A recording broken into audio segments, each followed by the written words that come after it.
Hey LeGrand Alive, welcome to Coffee with Will. I'm Will Bowman, and this show was brought to you by Grand Ron Hospital, Northwest Furniture and Mattress, Anything to Digital, EONI, and Med Transport.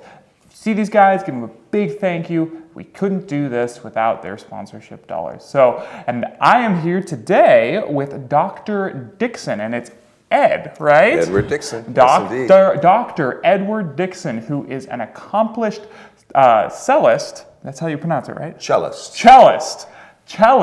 as well as a teacher and conductor who has traveled to LeGrand to direct Handel's Messiah, which is coming up middle of this month. And he's here today to chat with me a little bit about himself, his career in music, teaching, etc., as well as Handel's Messiah. That's coming up here pretty soon. So, Ed, I hope you don't mind if I call you Ed. That's quite all right. Thank you so much for joining me here today. Thank you for having me. Absolutely, it's a pleasure. So tell me, okay, so first of all, you are an accomplished musician, conductor. You studied at the University of Southern California. We were kind of talking before the camera started rolling. You made your way to South Carolina, correct? North Carolina, the Carolinas, and then somehow found your way back over to Walla Walla, where you have spent a good chunk of your life, right? Since 1990, I've been in Walla Walla. Wow, yeah. So what made you decide to sort of settle down in that area? Well, I taught college and university, and so you go where the openings are. This is when true. You're in that profession. You start out one place, and then at some point you look and see where the job openings are, and you could wind up all the way across the country. Like my first job at Greensboro, North Carolina, I never imagined when I was a student at USC that I would wind up on the East Coast and the other side of the country. It's a wonderful experience. So then I left Greensboro and got a doctorate at Cincinnati Conservatory at the University of Cincinnati. Right. And then back to California for a year, and then I took a job at Central Washington University in Ellensburg. Right. And I was there during the 1980s, and that's really what brought me up to the Pacific Northwest. Very cool. And then I always wanted to conduct, so Whitman had a conducting opening, so I came to Whitman. Oh, very cool. Yeah, and I've been at Whitman since 1990, conducted the college orchestra and taught cello, bass, music history, music theory. So on and so forth. Retired a few years ago, and I'm still doing music now. Very just cool. for the fun of it. Very cool. So now that kind of brings me to sort of my first question. You know, like you are a cellist. You were a cellist before you were a conductor. That's right. What is it about the cello that you enjoy so much, and how does it fit in with conducting? Well, of course, it's all wonderful music that you get to do in both capacities. As a cellist, as a kid, I have two older brothers, and my oldest brother was given the cello first, and he tried it for about a year and a half, and it wasn't for him, and so he gave it to my next oldest brother, and he tried it for about a year and a half. And it wasn't for him. He's a scientist, so he gave it to me, and being the youngest, I had no one to give it to. So I had to stay a cellist. Stuck with it. It's there. I had nowhere to go. But I always loved music, and for young musicians, the one capacity, whether you're a pianist or a cellist, a violinist, is so you have to enjoy spending some time during the day working alone with something. Right. You don't have to always be out with other people. You can work by yourself and practice and enjoy that kind of work. Right. And that's very important for young people to be able to learn a skill like a musical instrument. You have to start very young, and you have to like to work at it a little bit every day. Right, and so over the years, you get better and better. And I grew up in Southern California, so I had lots of opportunities for good teachers and youth orchestras and youth programs and things to help me along to get accelerated in my learning. So. Right. And the conducting, we had a record when I was a kid that to conduct the orchestra, conduct along with Mitch, and I can't remember exactly what the piece was, Scheherazade or something by Rimsky-Korsakov, and you could just wave your arms to the music with the record going, and I like doing that. I remember very much. It's a very physical sort of a thing. Right. It's like dancing in a way. You connect with the spirit of the music physically with your body. Huh, interesting. And so then when I got to college, I had various introductory conducting courses that I found very natural, and I enjoyed it, and was easy it was easy for me to do. And when I finally, and I had various chances to conduct during my intense cello years, but when I got a chance to have my own orchestra at Whitman College, that really gave me a chance to do it every day, and feel like I was a real conductor. You know? Wow, very cool. So now this is probably, I probably already know the answer to this, but I'll ask you anyway. Do you find it more difficult to be a cellist, or do you find it more difficult to be a conductor, or is it just different? It's different. You know, the old joke about conductors is that you do all this music, but you don't make any sound. You know? Right. So if there's a noise that comes off the stage that no one likes, it's not your fault.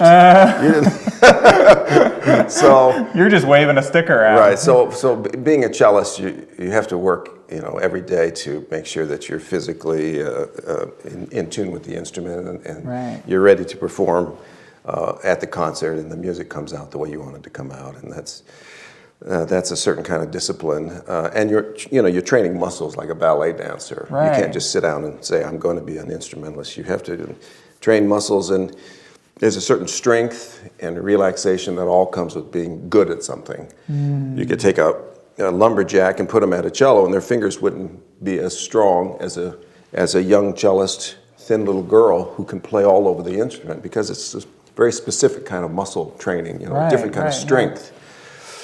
With conducting, like with the Messiah, for example, I've played the cello part of the Messiah many times in my life. I always enjoyed it. And the cellist, I always say, if you got paid by the note, you could retire after playing the Messiah, because the cello part is what they call the basso continuo, which is continuous bass line. It was part of that Baroque style in the early 18th centuries, where they just supported every movement with a bass line that was going along.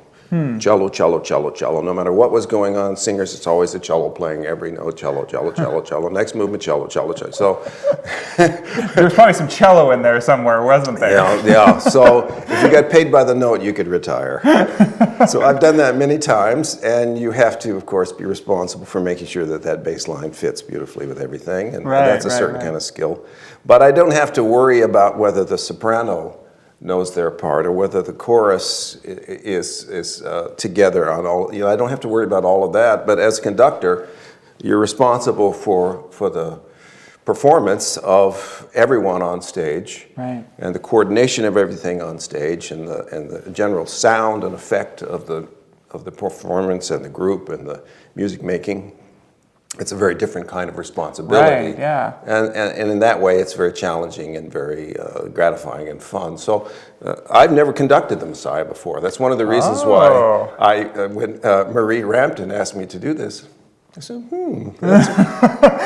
that could be interesting and fun. Interesting project. Yeah, very interesting project. Worth my trips up from Walla Walla to La Grande. And conducting the choir and getting it all together. So it's been a wonderful experience. But that's the difference. Suddenly instead of a little cello part of 30 pages, I have a score that's, you know, an inch and a half thick of everyone's part on the page, and you have to be able to scan and be responsible for everything that's going on. It's interesting because while you mentioned earlier that you're waving a stick, no noise comes out. So you're really responsible for none of it, but at the same time you're responsible for all of it. Yeah, that's the magical mystery of conducting, because you're not making any musical sounds, but the conductor has to have the music essentially channeling through themselves. I mean, you have to be at one with the music, and your energy and what you project out through this little stick and through your body and through the choreography of your conducting has to project to the whole stage, and so everyone can look at you and know precisely not just when to come in, but how to come in and what the dynamic is and what the mood is and what the attack is and what everything should be for that time, whether it's gentle or whether it's strong.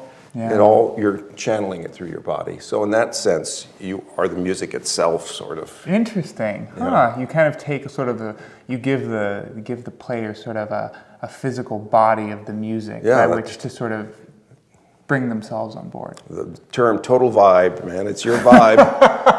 You're vibing to their Total vibes. vibe, LeGrand Alive. That is what conducting is right here. That's awesome, vibe. awesome. Be the music. Be the music, man. You must be from Southern California. I am.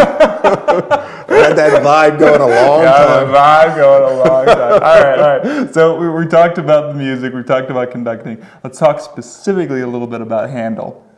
So why did you choose to come up? I mean, you mentioned a little bit earlier, but it's kind of just thought, oh, that's could be fun. Yeah. Why did you ultimately decide to give your time to come over here?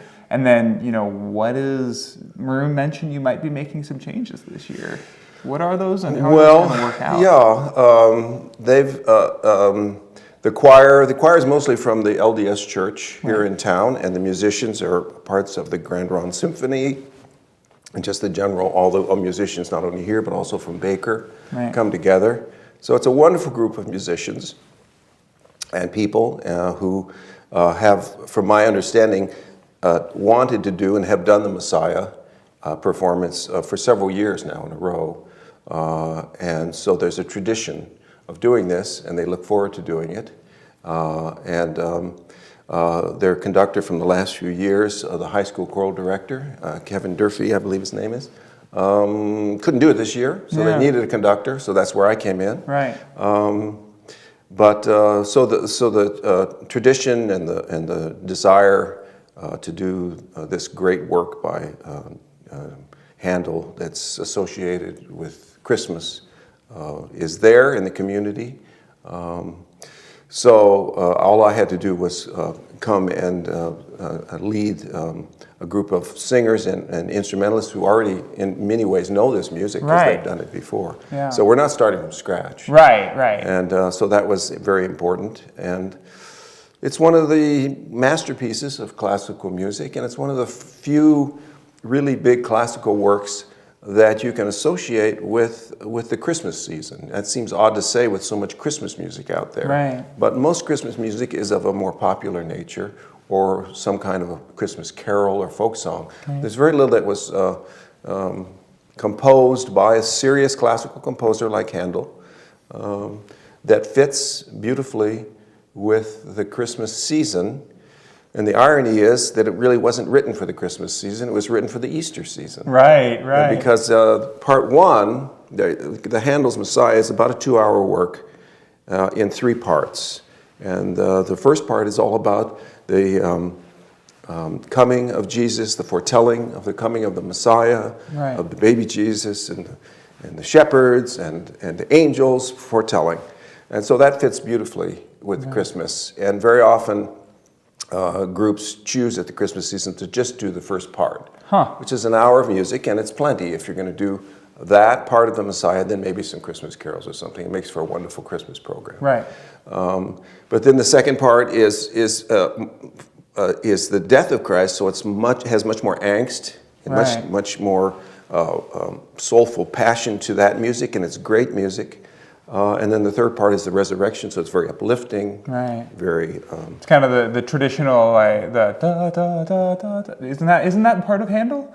No, I'm totally on Beethoven's Ninth Symphony. I'm completely off. There is a famous one. This is why he is the music expert, and I am not LeGrand Alive. That's a good piece. Let's do that one. Anyways, ignore me. You're thinking of the Alleluia chorus. That's the one. Alleluia. There you go. See, I'm not completely off base. I just have my classical composers mixed up. You just had your great pieces mixed up. There you go. Yeah, and the Alleluia chorus is in the second part. It's the end of the second part of the death of Christ, the suffering and the persecution and the death of Christ.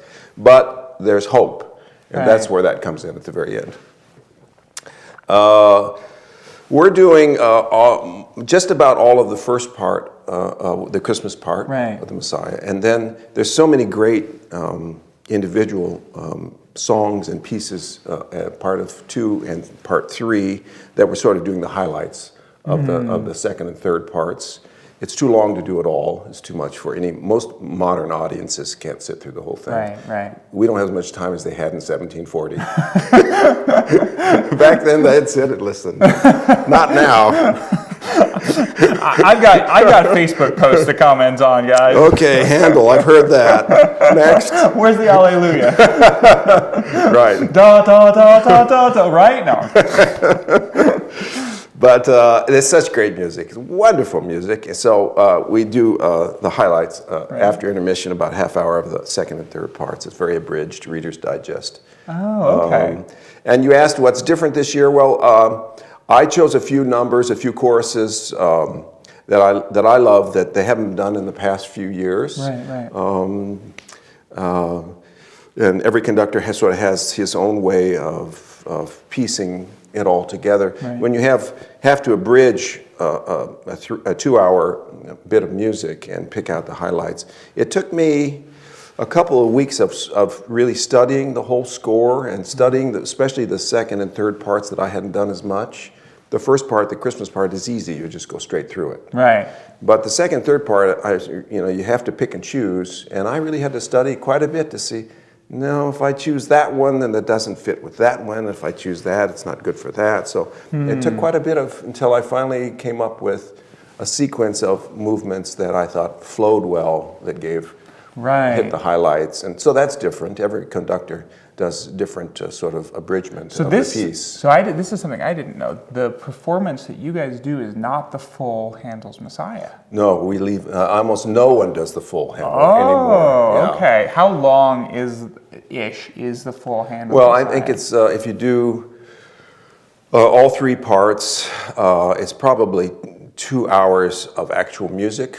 Which is a lot, because then if you have little breaks in between the movements and you have an intermission, suddenly you're talking about 2.5 to 3 hours of your evening. That's a big commitment. Right. So we cut it down to, our concert will last, with the short intermission, about 1 hour and 40 minutes. Wow. Which is a standard concert length now. All right, Yeah, so we make it palatable for people's schedules and how much music they want to hear and that sort of thing. Right. We have some instruments that they haven't had in the past. We have a harpsichord this year. Part of Handel's era, they always had not only cello continuo, but a harpsichord going along, so we have that added. We have a bassoon and oboes. Our oboist is coming from Richland, Tri-City, so I've imported some of my friends from the southeastern Washington. Yeah, came with friends. So we'll have some slightly different instrumentalists.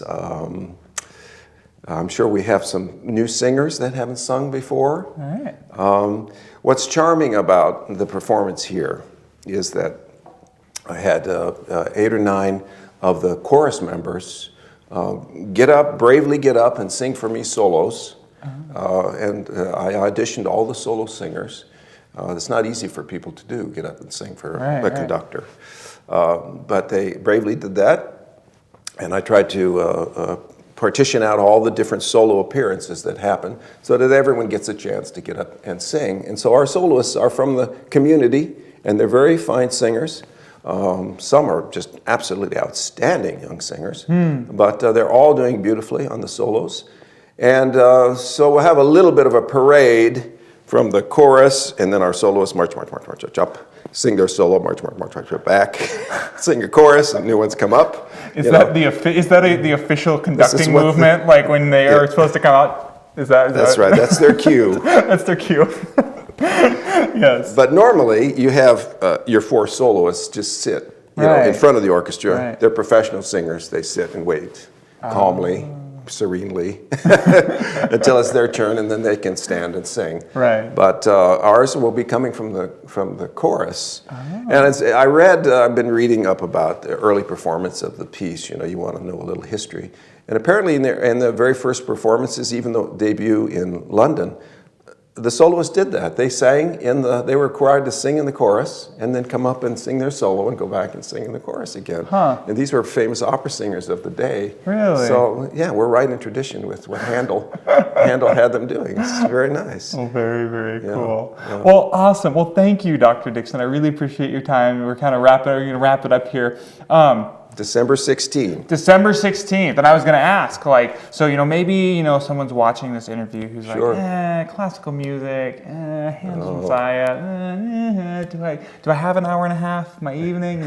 What would you encourage them? How would you encourage them? You can look at that camera and maybe just say, why would you encourage them to come out to Handel's Messiah? Well, the Messiah is a piece that is just continuously staged for entertainment and variety all the way through.